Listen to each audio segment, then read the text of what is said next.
கேரளாவுக்கும் கர்நாடகாவுக்கும் நடுவுல இருக்கிற ஒரு அமைதியான கிராமம். அந்த கிராமத்துல ஊர விட்டு கொஞ்சம் தள்ளி ஹைவே ரோட்டுக்கு பக்கத்துல ஒரு தனி வீடு இருக்கு. அந்த வீட்ல ஒரு குடும்பம் நிம்மதியா தூங்கிட்டு இருக்காங்க. வீட்ட சுத்தி ரயில்வே ட்ராக் சத்தம் அப்பப்ப கேட்டுக்கிட்டு இருக்கு. வழக்கம் போல அன்னைக்கு நைட்டும் எல்லாம் அமைதியா தான் போயிட்டு இருக்கு. ஆனா அந்த அமைதிக்கு பின்னாடி ஒரு பயங்கரமான ஆபத்து காத்துக்கிட்டு இருந்ததுன்னு யாருக்கும் தெரியாது. திடீர்னு நடுராத்திரியில வீட்டுக்குள்ள ஒரு சத்தம். கண்ண மூடி திறக்கறதுக்குள்ள ஒரு உருவம் கையில சுத்தியலோட நிக்குது. இரக்கமே இல்லாம தூங்கிக்கிட்டு இருந்தவங்க தலையில ஓங்கி ஒரே அடி. ஒருத்தர் இல்ல, 2 பேர் இல்ல. இந்த பகுதியில மட்டும் வரிசையா 14 பேர் இதே மாதிரி கொடூரமா கொல்லப்பட்டாங்க. யோசிச்சு பாருங்க. நேத்து வரைக்கும் பக்கத்து வீட்ல சிரிச்சு பேசிட்டு இருந்தவங்க, இன்னைக்கு காலையில ரத்த வெள்ளமா பிணமா கிடக்கிறத பார்க்கறப்போ, அந்த ஊர் மக்களோட மனநிலை எப்படி இருக்கும்? கேரளாவும், கர்நாடகாவும் இந்த கொலைகள பார்த்து உறைஞ்சு போயிருந்தது. போலீஸ் திணறி போய் நிக்கிறாங்க. ஏன்னா, கொலையாளி எந்த தடயத்தையும் விட்டு வைக்கல. திருட வந்தவனா? இல்ல சைக்கோவா? இப்படி ஒரு வெறித்தனம் ஒரு மனுஷனுக்குள்ள வருமா? அப்படின்னு எல்லாரும் குழம்பி போயிருந்தாங்க. யார் இந்த ரிப்பர்? பகல்ல சாதுவா நம்ம கூடவே சுத்துற ஒருத்தன் நைட் ஆனா எப்படி ஒரு மிருகமா மாறினான்? இவனை பிடிக்க போலீஸ் போட்ட அந்த மாஸ்டர் பிளான் என்ன? கடைசி நிமிஷத்துல சிக்கின அந்த ஒரு சின்ன துப்பு என்ன? தூக்கு மேடை வரைக்கும் போனவனோட கதை ஒரு சாதாரண கிரைம் ஸ்டோரி கிடையாது. இது நம்ம பாதுகாப்பு பத்தின ஒரு பாடம். உங்க வீட்டு கதவு சரியா பூட்டப்பட்டிருக்கான்னு செக் பண்ணிக்கோங்க. என்ன ஆபத்து எந்த ரூபத்துல எப்ப வேணா வரலாம். வாங்க, இந்த முழு சம்பவத்தை ஆரம்பத்துல இருந்து அலசி ஆராய்வோம். அனைவருக்கும் வணக்கம். இது ஃபிளாஷ்பேக் ஃபைல்ஸ் எபிசோட் நம்பர் 49. 1950வது வருஷம் டிசம்பர் மாசம் 15ஆம் தேதி கேரளால வடக்குல இருக்கிற காசர்கோடு மாவட்டம். அங்க கரிந்தொலம் அப்படிங்கிற ஒரு கிராமம். அங்கதான் முத்துக்குட்டி சந்திரன் பிறக்கிறான். சுதந்திரம் கிடைச்சு புதுசா உருவான இந்தியால ஒரு ஏழ்மையான குடும்பத்துல பிறந்த இவன் பிற்காலத்துல இந்திய குற்றவியல் வரலாற்றிலேயே ஒரு கருப்பு அத்தியாயமா மாறப்போறான்னு அன்னைக்கு யாருக்கும் தெரிஞ்சிருக்க வாய்ப்பில்ல. 1964வது வருஷம் சந்திரனுக்கு 14 வயசு. படிப்பு மண்டையில ஏறல. வறுமை வேற பாட்டுது. இனிமே இங்க இருந்தா சோத்துக்கு லாட்டரி தான் அப்படின்னு முடிவு பண்ணி கர்நாடகா மாநிலத்துக்கு பஸ் ஏறுறான். அந்த காலத்துல கேரளா பார்டர்ல இருக்கிறவங்க பொழப்பு தேடி கூர்கு, மங்களூரு இப்படின்லாம் போறது வழக்கம். சந்திரனும் அப்படிதான் போனான். ஆனா அவன் தேடி போனது நேர்மையான வேலை இல்ல. 1970கள்ல கர்நாடகால பல பகுதிகளில் சந்திரன் சுத்தி திரியறான். அங்கதான் அவனுக்கு திம்மையா அப்படின்னு ஒரு கூட்டாளி கிடைக்கிறான். இந்த திம்மையா ஏற்கனவே சின்ன சின்ன திருட்டுக்கள்ல எக்ஸ்பர்ட். நீ நானும் சேர்ந்தா பெரிய லெவல்ல பண்ணலாம் அப்படின்னு திம்மையா சொல்ல, சந்திரன் அதுக்கு தலையாட்டினான். இவங்க கூட்டணி ஆரம்பத்துல வெறும் பூட்டி இருந்த வீடுகளை உடைக்கிறது, அதாவது ஹவுஸ் பிரேக்கிங், சில்லறை திருட்டுகள் இப்படிதான் போயிட்டு இருந்தது. ஆனா சந்திரனுக்கு அதுல திருப்தி இல்ல. அவனுக்கு பெருசா வேகமா பணம் வேணும். இப்போ வருஷம் 1985 செப்டம்பர் மாசம் 10ஆம் தேதி. அந்த இருண்ட நாள். இதுதான் சந்திரனோட வாழ்க்கையில, ஏன் கேரள வரலாற்றிலேயே ரொம்ப முக்கியமான நாள். அது வரைக்கும் திருட்டு சந்திரனா இருந்தவன் அன்னைக்கு தான் ரிப்பர் சந்திரனா மாறினான். இடம் செம்மேடு, காசர்கோடு மாவட்டம். நேரம் நள்ளிரவு. டார்கெட் ரமணி அப்படிங்கிற பெண்மணி. இந்த ரமணியோட வீடு ஹைவே ரோட்டுக்கு கொஞ்சம் தள்ளி தனிமையா இருந்தது. சந்திரன் வழக்கம் போல நோட்டமிட்டுட்டு நைட்டு நேரத்துல சுத்தியலோட உள்ள நுழையறான். திருடும்போது சத்தம் கேட்டு ரமணி முழிச்சுக்கிறாங்க. மாட்டிக்கிட்டோம் அப்படிங்கிற பயத்துல சந்திரன் கையில வச்சிருந்த சுத்தியலால ஓங்கி அவங்க மண்டையில ஒரே ஒரு அடி. ரத்த வெள்ளத்துல ரமணி துடிரிச்சு சாகுறாங்க. ஆனா சந்திரனோ பதறல, பயப்படல. ரொம்ப நிதானமா அந்த பாடி மேல இருந்த நகைகளை கலட்டுறான்.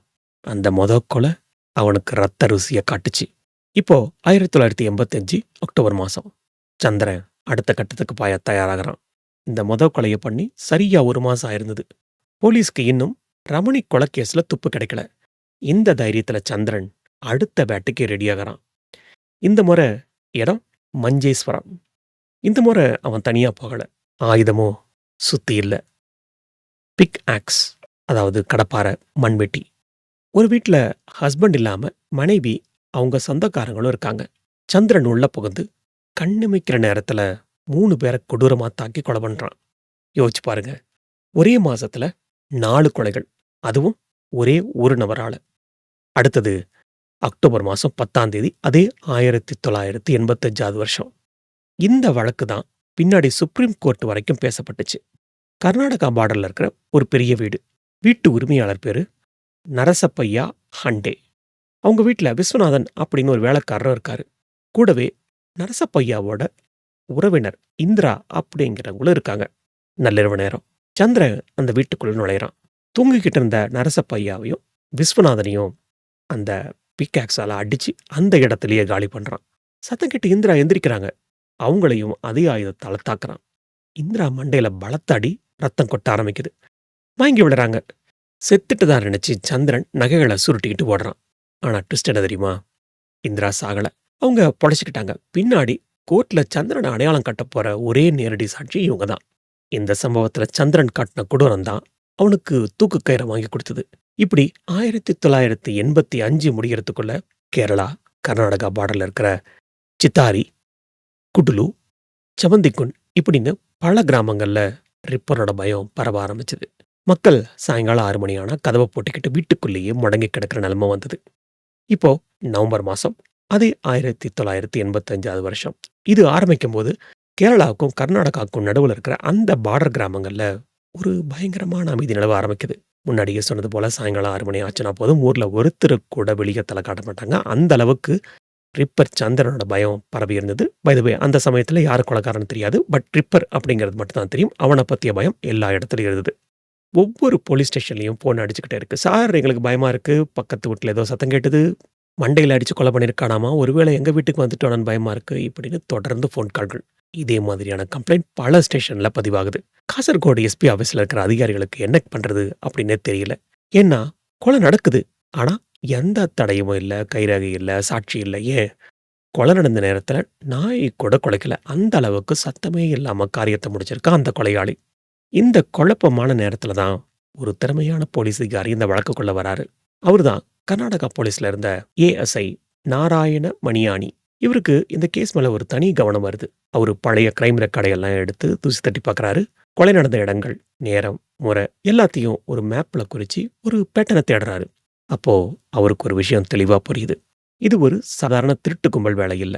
இது ஒரு தனி மனுஷனோட வேலை. அது மட்டும் இல்ல, இது நிச்சயமா ஒரு சைக்கோபாத்தோட வேலை. அவன் திருடுறதுக்காக மட்டும் கொல்லல. கொல்றது அவனுக்கு ஒரு போதையா இருக்கு. இது எல்லாத்தையும் மணியாணி ரொம்ப துல்லியமா கணிக்கிறாரு. அவரோட இந்த கணிப்பு தான் பின்னாடி இந்த வழக்கோட போக்கையே மாத்தப் போகுது. இப்போ டிசம்பர் மாசம் வந்துருச்சு. இதுல ஆரம்பிச்சு ஜனவரி 1986 வரைக்கும் நடந்த சம்பவங்கள் ரொம்ப கொடூரமானது. ஹவாஞ்சி அப்படிங்கிற கிராமத்துல நடந்த ஒரு சம்பவத்தை கேட்டா உங்களோட உடம்பே சிலுத்து போகும். சந்திரன் வழக்கம் போல நைட் நேரத்துல ஒரு வீட்டுக்குள்ள நுழையிறான். அங்க இருந்தவங்கள கொடூரமா கொன்னுட்டு உடனே தப்பிச்சு ஓடல. அந்த பிணங்களுக்கு பக்கத்திலேயே உட்காந்து அந்த வீட்ல இருந்த சாப்பாட்டை எடுத்து நிதானமா சாப்பிட்டுருக்கான். இதே மாதிரி ஒரு சீன் மகாராஜா படத்துல வரும். மேபி இவன் கொலை பண்ற பேட்டர்ல இருந்து அந்த சீன் இன்ஸ்பயர் ஆயிருக்கலாம். Anyway, coming back to the story. யோசிச்சு பாருங்களேன், ரத்தம் சொட்ட சொட்ட பிணங்கள் பக்கத்துல கிடக்க ஒருத்தனால எப்படி நிம்மதியா சாப்பிட முடியும்? இது அவன் எவ்வளவு பெரிய மனநோயாளியா இருந்திருக்கான் அப்படிங்கிறத காட்டுது. ஹரியாடுகா கிராமத்துல நடந்த இன்னொரு சம்பவத்துல கொலை செஞ்சுட்டு அங்கேயே கொஞ்ச நேரம் ரெஸ்ட் எடுத்துட்டு அதுக்கப்புறம் கிளம்பி போயிருக்கான். இதெல்லாம் போலீஸுக்கு கிடைச்ச தடயங்கள் மூலமா தெரிஞ்சப்போ இவன் மனுஷனே கிடையாது, ஒரு மிருகம் அப்படின்னு போலீஸ் அதிகாரிகள் அதிர்ந்து போறாங்க.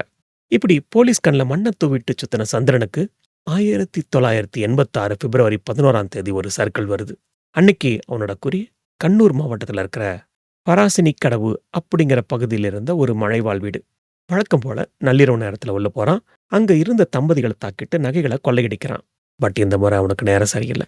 அடறல் சத்தம் கேட்டு அக்கம் பக்கத்தில் இருந்தவங்க டார்ச் லைட்டோட ஓடி வந்துடுறாங்க. சந்திரன் இதை கொஞ்சம் கூட எதிர்பார்க்கல. நகைகளை சுருட்டிக்கிட்டு பின்பக்க வழியா தப்பிச்சு ஓடுறான். இருட்டுல அவன் தப்பிச்சாலும் அந்த கிராம மக்கள் அவனோட உருவத்தை லேசா பார்த்துறாங்க. சார், ஒரு ஒல்லியான ஆளு, நல்ல வேகமா ஓடுறான், கையில ஒரு பை இருந்தது. இந்த சின்ன தகவல் தான் போலீஸுக்கு கிடைச்ச முதல் உருப்படியான குழு. இந்த சம்பவத்துக்கு அப்புறம் கேரளா போலீஸும் கர்நாடகா போலீஸும் சேர்ந்து ஒரு ஜாயிண்ட் ஆபரேஷன் ஆரம்பிக்கிறாங்க. ஏஎஸ்ஐ நாராயணமணி அணி தலைமையிலான டீம் கர்நாடகா பார்டர்ல இருக்கிற லாட்ஜுகள், பஸ் ஸ்டாண்டுகள் எல்லாத்துலேயும் சல்லட போட்டு தேடுறாங்க. இந்த தேடுதல் வேட்டையில ஒரு முக்கியமான தகவல் கிடைக்குது. கொள்ளையடிக்கப்பட்ட சில நகைகள் மங்களூருக்கு பக்கத்துல ஒருத்தன் விற்க முயற்சி பண்ணியிருக்கான் அப்படின்னு சொல்லி அந்த நகைக்கடைக்காரர் கொடுத்த தகவலை வச்சு போலீஸ் ஆர்டிஸ்ட் ஒரு ஸ்கெட்ச் ரெடி பண்றாரு. இத்தனை நல்ல மகமே தெரியாத அந்த ரிப்பருக்கு இப்போ ஒரு மகன் கிடைச்சது. அந்த ஸ்கெட்சை வச்சு போலீஸ் வளவரிக்கிறாங்க. கடைசியா 1986 வருஷம் பிப்ரவரி மாசம் 26 அந்த கிளைமேக்ஸ்.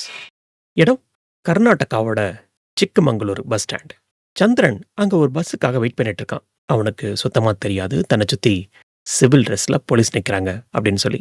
ஏஎஸ்ஐ நாராயண மணியாணி தூரத்துல இருந்து அவனை கவனிக்கிறாரு. ஸ்கெட்சில் இருந்த அதே முகம், அதே ஒல்லியான தேகம், கையில அதே மாதிரி ஒரு பை.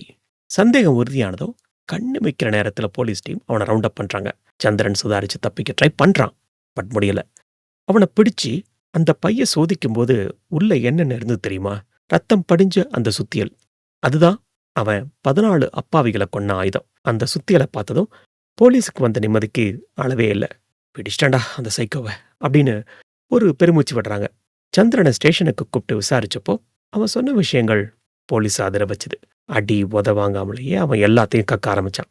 நான் ஏன் கொன்னேன் அப்படின்னு எனக்கே தெரியல. அடிக்கிறப்போ ஒரு வெறி வரும், அதுக்கப்புறம் தான் நகை ஞாபகத்துக்கே வரும் அப்படின்னு ரொம்ப கூலா சொல்லியிருக்கான். அவன் மொத்தம் 14 கொலைகள் பண்ணதா ஒத்துக்கிட்டான். ஒவ்வொரு கொலையையும் எப்படி பிளான் பண்ணா, எந்த வழியை உள்ள போனா, ஆயுதத்தை எப்படி மறைச்சு வச்சான், நகைகளை எப்படி வித்தான், எல்லாத்தையும் ஒண்ணு விடாம தெளிவா சொன்னான். இந்த ஒப்புதல் ஸ்டேட்மெண்ட் தான் பின்னாடி கோர்ட்ல இந்த கேஸ்ல முதுகெலும்பா அமைஞ்சது. ஒரு வழியா பல மாசங்கள் துக்கம் தொலைச்ச போலீஸ் அதிகாரிகளுக்கு வெற்றி கிடைச்சது. ஆனா உண்மையான போர் இனிமேதான் கோர்ட்ல ஆரம்பிக்க போகுது. ஏன்னா சந்திரன் அவ்வளோ சீக்கிரம் விட்டு கொடுக்கிற ஆள் இல்ல. சட்டத்தோட ஒட்டைகளை பயன்படுத்தி தப்பிக்க அவன் போட்ட பிளான் என்ன? இதோ பாத்திரலாம். 1985 செப்டம்பர் மாசத்துல ஆரம்பிச்ச அந்த ரத்த சரித்திரம் அடுத்த 6 மாசத்துக்கு வாயவே இல்லை. சந்திரனோட கணக்குல மொத்தம் 14 கொலைகள். இதுல ஒவ்வொரு கொலையும் ஒவ்வொரு விதமான கொடூரம். போலீஸ் விசாரணையில அவன் சொன்ன தகவல்களை வச்சு அந்த கொலைகள் நடந்த வரிசையை நம்ம பார்த்தோம்னா ஒரு மனுஷன் எப்படிப்பட்ட மிருகமா மாறியிருக்கான் அப்படிங்கிறது புரியும். முதல் கொலை, ஃபர்ஸ்ட் பிளட், செம்நாடு ரமணி. நம்ம ஏற்கனவே பார்த்த மாதிரி செம்நாடு கிராமத்துல ரமணி தான் முதல் பலி. ஆனா இதுல ஒரு முக்கியமான விஷயம் என்னன்னா, சந்திரன் அந்த வீட்டுக்குள்ள நுழையும் போது கொலை பண்ணணும் அப்படின்னு நினைக்கல. வெறுமனே திருடத்தான் போனேன் அப்படின்னு சொல்லியிருக்கான். ரமணி வெடிச்சுக்கிட்டதும் ஏற்பட்ட பயத்துல அவன் கொலை பண்ணியிருக்கான். ஆனா அந்த முதல் ரத்தம் அவனுக்கு ஒரு தப்பான தைரியத்தை கொடுத்துருக்கு. கொன்னுட்டா சாட்சி இருக்காது, ஈஸியா தப்பிச்சுக்கலாம். இதுதான் அவன் போட்ட கணக்கு. அதுக்கு அடுத்தது ட்ரிபிள் மர்டர். இது மஞ்சேஸ்வரத்தில் நடந்தது. அதுக்கு அடுத்த மாசமே, அதாவது முதல் கொலை நடந்த அடுத்த மாசமே, அக்டோபர் 1985. இந்த சம்பவம் ரொம்ப கொடூரமானது. ஒரு வீடு, உள்ள அம்மா, 2 பசங்க, மொத்தம் 3 பேரு. சந்திரன் கையில இந்த முறை சுத்தியில ஏற்கனவே பார்த்த மாதிரி கடப்பார. உள்ள போனவன் வரிசையா 3 பேரையும் தலையில அடிச்சு சாச்சிருக்கான். 3 உயிர்கள் போன இடத்துல அவன் நிதானமா பீரோவை திறந்து நகை, பணத்தை தேடி இருக்கான். இந்த சம்பவம் தான் போலீஸ முதல்ல உழுக்குச்சு. ஒரு சாதாரண திருடன் இல்ல, இவன் ஒரு சைக்கோ அப்படிங்கிற முடிவுக்கு வர வச்ச சம்பவம் அது. அதுக்கு அடுத்தது இந்த பார்டர் கில்லிங், அதாவது கர்நாடகா பார்டர்ல நடந்த அந்த வேட்டை. சித்தாரி கிராமத்துல ஒரு வயசான தம்பதி, குடுலு பகுதியில ஒரு தனிமை விரும்பின பெரியவர், அதுக்கப்புறம் சமுந்திக்குன் அப்படிங்கிற கிராமத்துல ஒரு தாய், இப்படி வரிசையான கொலைகள். இங்க நடந்த எல்லாத்தையும் ஒரு காமன் விஷயம் என்னன்னா, கொலைகள் நடந்த வீடுகள் எல்லாமே ஹைவே ரோட்டுக்கும் ரயில்வே ட்ராக்குக்கும் நடுவுல இருந்த வீடுகள். சந்திரன் ஏன் இந்த வீடுகளை செலக்ட் பண்ணான்? ஏன்னா ரயில் போகும்போது வர சத்தம் அவனோட கொலை சத்தத்தை மறைச்சிரும். எவ்வளோ பெரிய கிரிமினல் புத்தி பார்த்தீங்களா? அடுத்தது 4வதுன்னு பார்த்தா ஹவாஞ்சி அண்ட் ஹாரியாடுகா. இந்த கிராமங்கள்ல நடந்த கொலைகள் தான் உச்சகட்டம். இங்க தான் சந்திரன் கொலை பண்ணிட்டு அந்த பிணங்களுக்கு பக்கத்திலேயே உட்காந்து சாப்பிட்டது, தூங்குனது, இதெல்லாம் நடந்திருக்கு. ஹாரியாடுகா சம்பவத்துல ஒரு பொண்ணை கொலை பண்ணிட்டு அவங்க அணிஞ்சிருந்த நகைகளை கலட்ட முடியாம விரலை வெட்டி எடுத்ததா ஒரு திகிலூட்டும் தகவலும் போலீஸ் விசாரணையில வந்திருக்கு. பணத்துக்காக ஒரு மனுஷன் எந்த எல்லைக்கும் போவான் அப்படிங்கிறதுக்கு இது ஒரு சாட்சி. அடுத்தது கடைசியா இந்த நரசப்பா ஹண்டே வழக்கு. இந்த 14 கொலைகள்ல போலீஸுக்கும் கோர்ட்டுக்கும் ரொம்ப முக்கியமான கேஸ் அப்படின்னு பார்த்தா அது இதுதான். நரசப்பையா ஹண்டே வீட்டில் நடந்த தாக்குதல்ல அந்த வீட்டு வேலைக்காரர் விஸ்வநாதன் உட்பட 2 பேரும் ஸ்பாட் அவுட். பட் இந்திரா அப்படிங்கிற ஒரு பெண்மணி மட்டும் தலையில பலத்த காயத்தோட உயிர் பிழைச்சாங்க. அவங்க கோர்ட்ல வந்து இவன் தான் எங்களை அடிச்சான் அப்படின்னு சந்திரனை நோக்கி கை நீட்டினப்போ சந்திரனோட அத்தனை பொய்களும் சுக்குநூறா உடைஞ்சது. அவனுக்கு மரண தண்டனை கிடைக்க முக்கியமான காரணமே இந்த முக்கியமான கேஸ் தான். இப்படி மொத்தம் 14 உயிர்கள். ஒவ்வொரு உயிருக்கு பின்னாடியும் ஒரு குடும்பம், ஒரு கனவு இருந்தது. வெறும் சில சவரன் நகைக்காகவும் கொஞ்சம் பணத்துக்காகவும் சந்திரன் அந்த கனவுகளை எல்லாம் அழிச்சிட்டான். போலீஸ் சார்ஜ் ஷீட் தாக்கல் பண்ணப்போ அதுல இருந்த போட்டோக்களையும் விவரங்களையும் பார்த்துட்டு நீதிபதியே கண்கலங்கிட்டதா சொல்லுவாங்க. 1986 போலீஸ் பிடியில சிக்கின சந்திரனை 1987 வருஷம் கோர்ட்ல ஆஜர்படுத்தினாங்க. அது வரைக்கும் வெளியுலகத்துக்கு ஒரு சாதாரண திருடனா மட்டும் தெரிஞ்சவன் இப்போ 14 கொலைகளை செஞ்ச ஒரு பயங்கரமான சீரியல் கில்லரா கூண்டுல வந்து நிக்கிறான். கோர்ட் ஹால் முழுக்க கூட்டம். மக்கள் எல்லாரும் யாரா இவன், இவனாலயா இத்தனை பேர் செத்தாங்க அப்படின்னு ஆச்சரியமா பார்த்தாங்க. ஏன்னா பார்க்கறதுக்கு அவன் அவ்வளவு அமைதியா, சாதுவா இருந்திருக்கான். விசாரணை ஆரம்பிச்சப்போ சந்திரன் சும்மா அமைதியா தலை குனிஞ்சு நிக்கல. ரொம்ப தந்திரமா பேசினான். ஐயா, எனக்கு இந்த கொலைகளுக்கும் எந்த சம்மந்தமும் இல்ல. போலீஸ் பொய் வழக்கு போட்டுட்டாங்க. உண்மையான குற்றவாளி வேற யாரோ அப்படின்னு கூசாம பொய் சொல்லியிருக்கான். ஆனா அவன் மறந்துட்ட விஷயம் என்னன்னா, போலீஸ் சேகரிச்ச அந்த ரத்தம் படிஞ்ச சுத்தியல், விற்கப்பட்ட நகைகள், முக்கியமா உயிர் பிழைச்ச அந்த இந்திராவோட சாட்சி. இதெல்லாம் இவனுக்கு எதிரா மலையளவுக்கு நின்னுது. இந்த வழக்குல இன்னொரு சோகம் என்னன்னா, சந்திரனோட கூட்டாளியா இருந்த திம்மையா விசாரணை நடந்துகிட்டு இருக்கும்போதே இறந்து போயிட்டான். அதனால பழிய அவன் மேல போட்டு தப்பிக்கலாம் அப்படின்னு சந்திரன் போட்ட பிளானும் ஒர்க் அவுட் ஆகல. செஷன்ஸ் கோர்ட்ஸ் நீதிபதி எல்லா சாட்சிகளையும் விசாரிச்சுட்டு சந்திரனுக்கு அதிகபட்ச தண்டனையான மரண தண்டனையை விதிச்சு தீர்ப்பு சொன்னாரு. இவன் சமூகத்துக்கே ஒரு அச்சுறுத்தல், இவனுக்கு கருணை காட்டக்கூடாது அப்படின்னு சொல்லி நீதிபதி தன்னோட தீர்ப்புல குறிப்பிட்டிருக்காரு. இதுக்கப்புறம் 1988 இருந்து 1990 வரைக்கும் அந்த 3 வருஷம் சந்திரன் ஜெயில சும்மா இருக்கல. மரண தண்டனையிலிருந்து தப்பிக்க என்னென்ன சட்ட ரீதியான வழிகள் இருக்கோ அத்தனையும் ட்ரை பண்ணான். முதல்ல ஹைகோர்ட்டுக்கு அப்பீல் பண்ணான். அங்க அவனோட தண்டனை உறுதி செய்யப்பட்டது. அதுக்கு அடுத்தது டெல்லி சுப்ரீம் கோர்ட்டுக்கு போனான். அங்கேயும் நீதிபதிகள் நோ சொல்லிட்டாங்க. கடைசியா உங்க எல்லாருக்குமே தெரிஞ்சிருக்கும், ஜனாதிபதியோட கருணை மனு. எனக்கு வாழ ஒரு வாய்ப்பு கொடுங்க, நான் திருந்துட்டேன் அப்படின்னு சொல்லி கெஞ்சிருக்கான். ஆனா 14 பேர் கொண்ட ஒருத்தனுக்கு எப்படி மன்னிப்பு கிடைக்கும்? ஜனாதிபதியும் அந்த மனுவை நிராகரிச்சிட்டாரு. 1991 ஜூலை இங்க இருந்து சந்திரனோட நாட்கள் எண்ணப்பட ஆரம்பிச்சது. கண்ணூர் சென்ட்ரல் ஜெயில்ல அவனை தனிமை சிறையில அடைச்சாங்க. இத்தனை நாளா தைரியமா இருந்தவன் சாவு நெருங்க நெருங்க பயப்பட ஆரம்பிச்சான். ராத்திரி தூக்கம் இல்லாம தவிச்சிருக்கான். ஜெயில் வார்டன் சொல்றது என்னன்னா, கடைசி நேரத்துல அவன் ரொம்ப அமைதியா ஏதோ யோசனையில இருந்தான். ஒருவேளை அவன் செஞ்ச பாவங்கள் அவன் கண்ணு முன்னாடி வந்திருக்கலாமோ அப்படின்னு சொல்லி. கேரள மாநிலம் எதிர்பார்த்துக்கிட்டு இருந்த அந்த நாள் வந்தது. அதிகாலை 4 மணி. 1991 வருஷம் ஜூலை மாசம் 6ஆம் தேதி. ஜெயில் முழுக்க ஒரு ஊசி விழுந்தா கூட கேட்கிற அளவுக்கு அமைதி. சந்திரனை குளிப்பாட்டி புது ட்ரெஸ் போட வச்சு அவனை தொங்க விட போற மேடைக்கு கூட்டிட்டு போனாங்க. அவனோட கடைசி ஆசை என்னன்னு கேட்டப்போ பெருசா எதுவும் சொல்லல. அவன் முகத்துல கருப்பு துணியை போட்டு மூடினாங்க. ஜெயில் சூப்பரண்டென்ட் சிக்னல் கொடுத்ததும் ஹேங்மேன் வந்து லிவரை இழுத்திருக்காரு. டமார்னு பழக திறக்க அந்த ரிப்பர் சந்திரனோட கதை காத்துல கரைஞ்சு போச்சு. கேரள வரலாற்றுல இப்படி தூக்கி கட்டப்பட்ட கடைசி நபர் அப்படிங்கிற பேரோட அவனோட சரித்திரம் முடிஞ்சது. இந்த தண்டனை நிறைவேறினதுக்கு அப்புறம் அவனோட பாடியை வாங்கிக்க சொல்லி அவங்க வீட்டுக்கு தகவல் போச்சு. ஆனா அங்கதான் ஒரு பெரிய ட்விஸ்ட். அவனை பெத்த அம்மாவும் உடன் பிறந்தவங்களும் இப்படி ஒரு பையன் எங்களுக்கு வேணாம், இவன் எங்களுக்கு மகனே இல்லை, சகோதரனே இல்லை அப்படின்னு சொல்லி இவன் பாடியை கூட எங்க ஊர்ல புதைக்க விரும்பலன்னு சொல்லி கராரா சொல்லிட்டாங்க. எவ்வளவு பெரிய அவமானம் பார்த்தீங்களா? வாழ்ந்தப்போ 14 உயிர்களை எடுத்தவன் செத்தப்போ சொந்த குடும்பத்தாலேயே வெறுத்து ஒதுக்கப்பட்டிருக்கான். கடைசியில் அனாதையா போலீஸ் தரப்புலேயே பொது சுடுகாட்டுல புதைக்கப்பட்டான். இவ்வளோ நேரமா இந்த கதையை கேட்டப்போ உங்களுக்கு கண்டிப்பா ஒரு நடுக்கம் வந்திருக்கும்னு நினைக்கிறேன். இதெல்லாம் 1980 நடந்தது. இப்போ நம்ம சேஃபாக தானே இருக்கோம் அப்படின்னு மட்டும் நினைக்காதீங்க. காலங்கள் மாறலாம், டெக்னாலஜி வளரலாம். ஆனா குற்றவாளிகளோட மனநிலை இன்னும் மாறல. ரிப்பர் சந்திர மாதிரியான நாட்கள் இன்னைக்கும் நமக்கிடையில வேற வேற ரூபத்துல இருக்காங்க. அதனால நம்மையும் நம்ம குடும்பத்தையும் பாதுகாக்க ஒரு சில விஷயங்களை கண்டிப்பா ஃபாலோ பண்ணுங்க. மொத்தம் 3 ரெட் ஃபிளாக்ஸ்.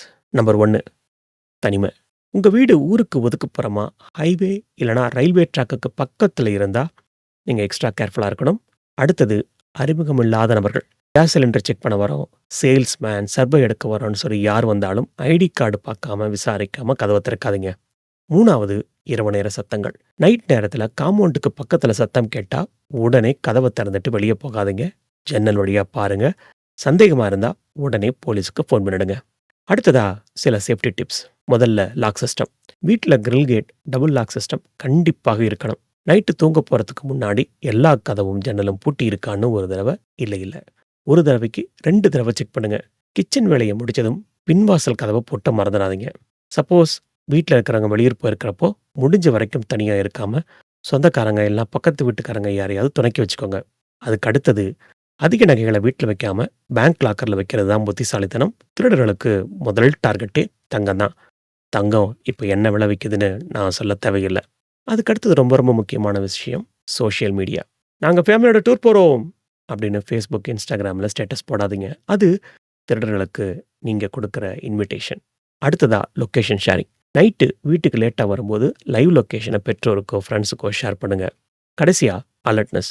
இயர்ஃபோன் போட்டுக்கிட்டு நடக்கும்போது சுத்தி என்ன நடக்குது அப்படின்னு தெரியாம இருக்காதீங்க. கொஞ்சமே கொஞ்சமான விழிப்புணர்வு கூட பல ஆபத்துக்கள தடுக்கும். ரைட். சந்திரனோட கதை நமக்கு சொல்ற பாடம் ஒண்ணே ஒண்ணு தான். விழிப்புணர்வு தான் முதல் பாதுகாப்பு. பேராசை ஒரு மனுஷன எந்த அளவுக்கு மிருகமா மாத்தும் அப்படின்னு சொல்லி பார்த்தோம். அதே சமயம் நம்மளோட சின்ன அஜாக்கிரதை கூட பெரிய ஆபத்துல கொண்டு போய் விட்டுறலாம் அப்படின்னு புரிஞ்சுக்கங்க. இந்த வீடியோவ உங்க ஃப்ரெண்ட்ஸ் அண்ட் ஃபேமிலிக்கு ஷேர் பண்ணுங்க. குறிப்பா தனியா இருக்கிறவங்களுக்கு. பெண்கள் கிட்ட இந்த பாதுகாப்பு குறித்த விஷயங்கள மறக்காம சொல்லுங்க. நம்ம பாதுகாப்பா இருந்தா தான் மொத்த சமூகமும் பாதுகாப்பாவும் இருக்கும். ஆல் ரைட் மக்களே. இந்த வீடியோ இதோட முடிவுக்கு வருது. இந்த வீடியோ உங்களுக்கு பிடிச்சிருந்தா லைக் பண்ணுங்க, கமெண்ட் பண்ணுங்க, ஷேர் பண்ணுங்க. மறக்காம சப்ஸ்கிரைப் பண்ணுங்க. மீண்டும் ஒரு இன்ட்ரஸ்டிங்கான வீடியோல சந்திக்கும் வரை உங்களோட உடல் நலத்தையும் மனநலத்தையும் பத்திரமா பார்த்துக்கோங்க.